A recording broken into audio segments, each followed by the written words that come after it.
Hi, I'm Michelle Lee. This is the 1002nd Album Podcast, and these are the songs from The Simpsons that Jeff and I think you should hear. Hi, I'm Jeff Stephen, and you're listening to the 1002nd Album Podcast. This season, we're talking about must-hear lists, as I continue to ask people that are important to me all about the music that's important to them. Enjoy! This is the 1002nd Album Podcast. I'm Jeff Stephen, and today is a good day because it's not every podcast that you get to speak to a friend not once, not twice, but now thrice. Please welcome back again, Michelle Lee. Well, thank you very much.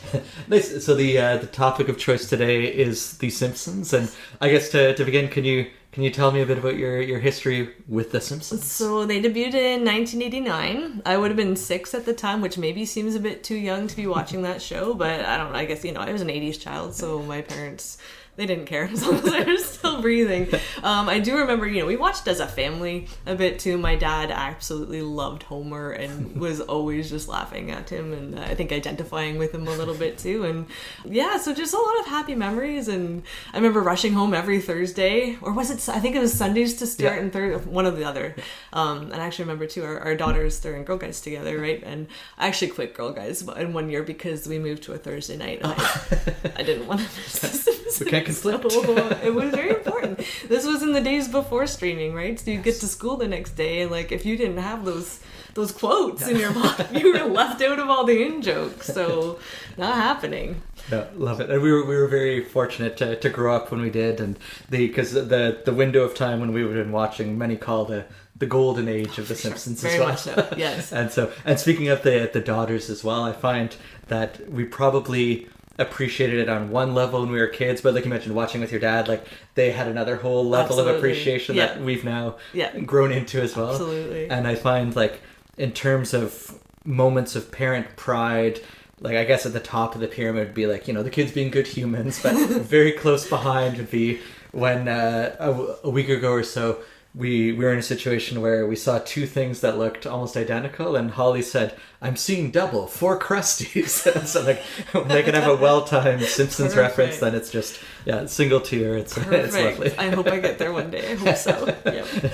But yes, it's a magnificent show. The supporting cast is what makes it tick, and it's just off the charts. And but in addition to the great show, there's also the great songs. Absolutely. And they make the show. Yes. And we have each gone through the impossible task of trying to narrow it down to 5 must-hear songs. So if you're up for a back and forth, can you start the show? Okay, all right, I'll start. We're gonna go with 5, 4, 3, 2, 1 in that order we've decided. So my number 5, it was the first one that jumped in my head. It kind of surprised me, and I kept kind of going back and forth to it. It's do I want this one? But it's it kept coming back to it because it's just so good. It is Can I Borrow a Feeling by Kirk Van Houten featuring one of the Doobie Brothers. It was, I went back and rewatched the episode. I was shocked that it was only 4 lines long. I don't know. It really had an impact on me apparently. And I love it so much. It sounds AI generated, but came from a time that was not a possible. But if you listen to the lyrics, I mean, can I borrow a feeling? Could you send me a jar of love? Hurtin' hearts need some healing. Take my hand with your glove of love. What even is that? I love it so much. Oh yeah, it's just a great episode and just so cringe humor and just painfully funny to watch. Yeah. And it's a surprise it didn't work out for him. It was such a romantic gesture, the jar of love. But it wasn't to be, alas. No, Luann was not having that. Good for her. Yeah. She found the American Gladiator. And I am delighted you chose that one because it's funny. I made my list and then did the sort of Homer Simpson dough. When I realized a couple of the ones I left off, that was one of the ones I was mention. But so that you squeezed it in is remarkable and love it very much. So for my equivalent of number 5, it's though I would argue that sort of seasons 3 to 9 or 10 is the golden years. They've had moments recently that have been lovely as well. There have been, for sure. And there was one within the last couple of years where it ended up being they created a character that was a lot like the singer Morrissey named Quillaby. Okay. And Lisa started idolizing him, his 80s form, and there was a song called "Everyone Is Horrid Except Me and Possibly You," and I wondered why I loved the song so much, and it turns out it was Brett McKenzie from Flight of the Conchords that wrote the song, and I believe it's Benedict Cumberbatch doing the voice of Quillaby, and it's just one of those perfect songs where they were spot on. It sounded like it could have been a Smiths song, and it had the very Brett comedic stylings in there as well. And I love how on a tangent, the Flight of the Conchords have both gone on to do all these wonderful children's things. Like Brett did the music from the Muppets, Jermaine's, and Moana did all these things. So it's lovely to see them continue on in that form. But that would be my number 5. Everyone is horrid except me and possibly you. Perfect. It's with Benedict Cumberbatch. Yeah. Nice. Is there a number 4? Number 4. Okay. I almost want to rank it higher, but there's just so many good ones. Baby on Board by the B Sharps. A name that's witty at first, but gets less funny each time you hear it, of course. This is from season 5, episode 1, which is Homer's Barbershop Quartet. A little bit of particular personal nostalgia with this one too. In high school, I was a band geek, surprise. And 4 of my friends were in a barbershop quartet. They were amazing. They got their buskers license, everything like that. They were super, super good. They sang at Disney World, everything.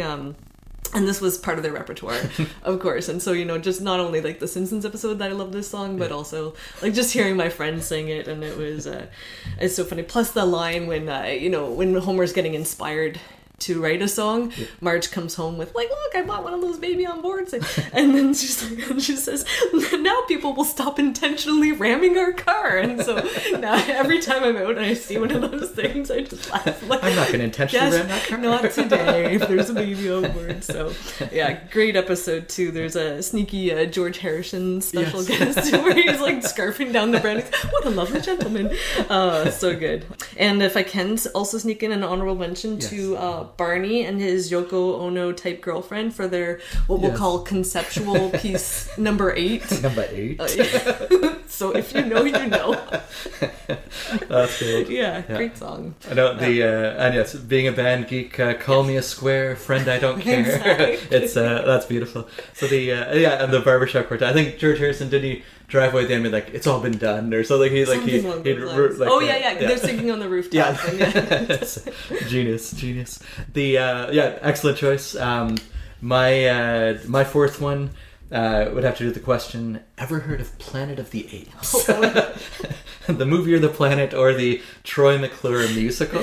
Yes. And I really like the idea of this one because, I guess for starters, Phil Hartman as a voice actor at his prime. Yeah. Sorry, this is my number 3. Honestly, but anyway, so as one of his many wonderful characters, I can't remember the context that brought him into the show, but as Troy McClure, he had the song Dr. Zaius there, and then from chimpanzee to chimpanzee. Made a monkey out of me. Yeah. And so it's always great to see legitimate theater on screen as well. But that would, just delightful. And Planet of the Apes was my number 4, and apparently your number 3. My number 3, yeah, it's a great one. He, why was he in that? Because his agent, played by Jeff Goldblum, just wanted him to go in the more wholesome family direction. So, they found that, oh my gosh, great episode. Yeah, he finally made a monkey out of me. And anytime we're wrong about something, it's, oh my god, I was wrong. It was Earth all along. So good.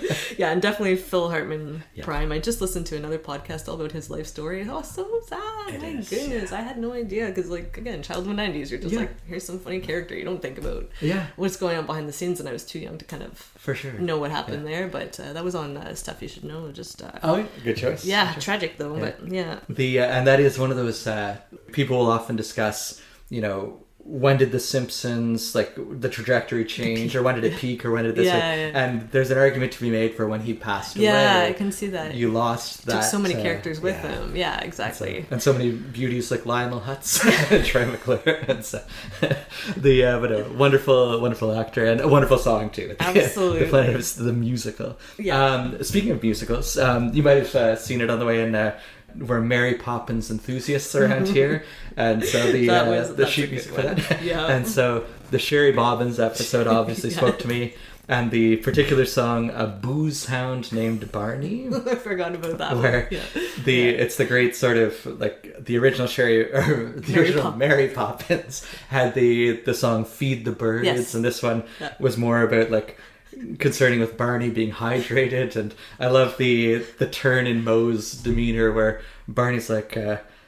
I found $2. And it's like, then come in. So like, just the idea that like the he's okay as long as he's a paying customer, and that's when we've definitely said to the kids, like, if they've asked for something, we'll say not till you're 15 at the end. So a very a heartwarming scene. The booze hound named Barney, my number 3. Barney needs some love. I agree. That's a wonderful episode, wonderful song. Well done. I guess we're at my number 2 now. Yeah. Okay. From season 6, episode 22, Dozen and One Greyhounds. See My Vest. Made from real gorilla chest. Exactly. So quotable, that song, and combining two things I love, right? Which is Disney and The Simpsons, which are, now technically Lisa's a Disney princess, which is wonderful for me.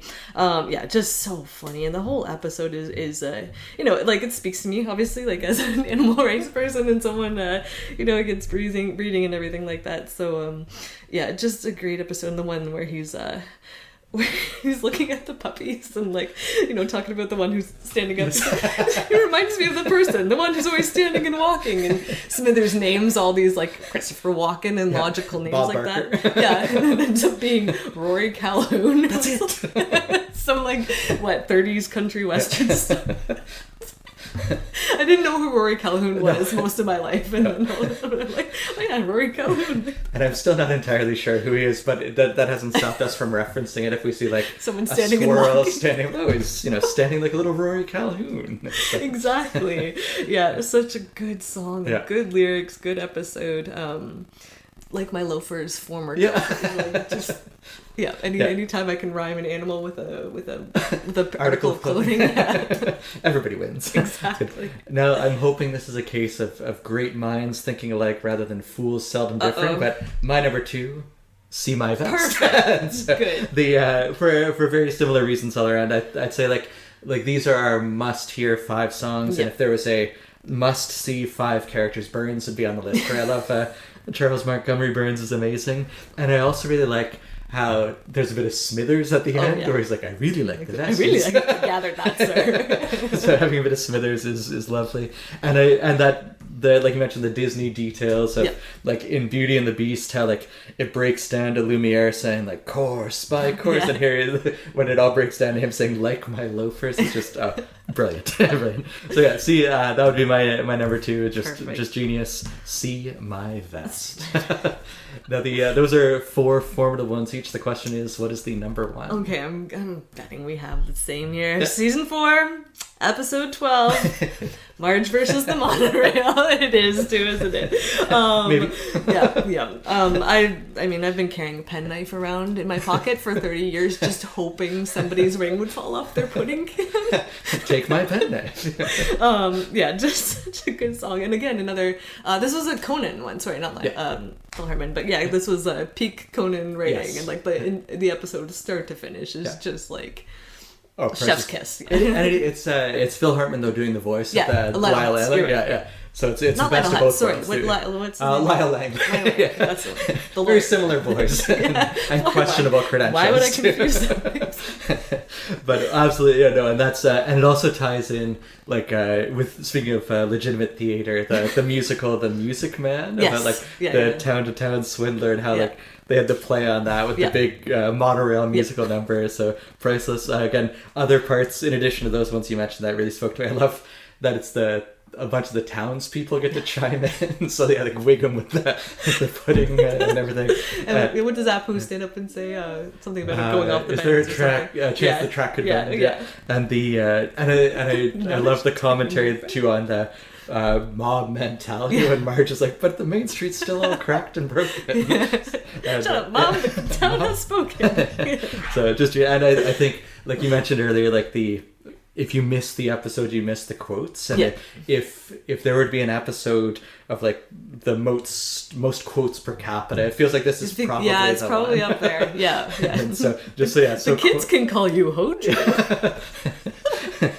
Batman's a scientist. That sort of thing. So just absolutely priceless. So that would also be my number one. I guess is it just called Monorail? I guess like the song I'd imagine is just the Monorail song, or it's very catchy. Or some variation, but that's cool. Well, I like this where we ended up too, because there's a couple different ones, a few staples that you couldn't not pick as well. It's a good Venn diagram. There we go. With and I'm sure like we probably had some more overlaps on the honorable mentions. Oh, probably. So, Canyonero. Yes, that's a good one. A classic. I like the talking softball as well. Oh yeah. And I was trying to think of the ones where like they're not even necessarily songs, but just sort of Homer like muttering like about like I'm shaving my shoulders, or like a little Spanish flea, or the Dr. Nick when he was like the leg bones connected to the red thing's connected to my wristwatch. I don't know if they'd officially be called songs, but they're memorable melodies, obviously. Very much so. But no, that's glorious. We missed the streetcar musical as well too. That was Stella. That was up there too. But can you hear me, Yella? Gold, and again, I'm sure the list could go on. How long can we make this podcast? Yes, I'm sure there could easily be a sequel as well. The other 5 you must hear. Exactly. Yeah. But a huge thank you for coming today, Michelle. Thank you for having me. Until round 4. I'll start preparing my list now. Sounds good. This has been the 1002nd Album Podcast. Thanks for sharing some of your time, energy, and attention with us today. Take care.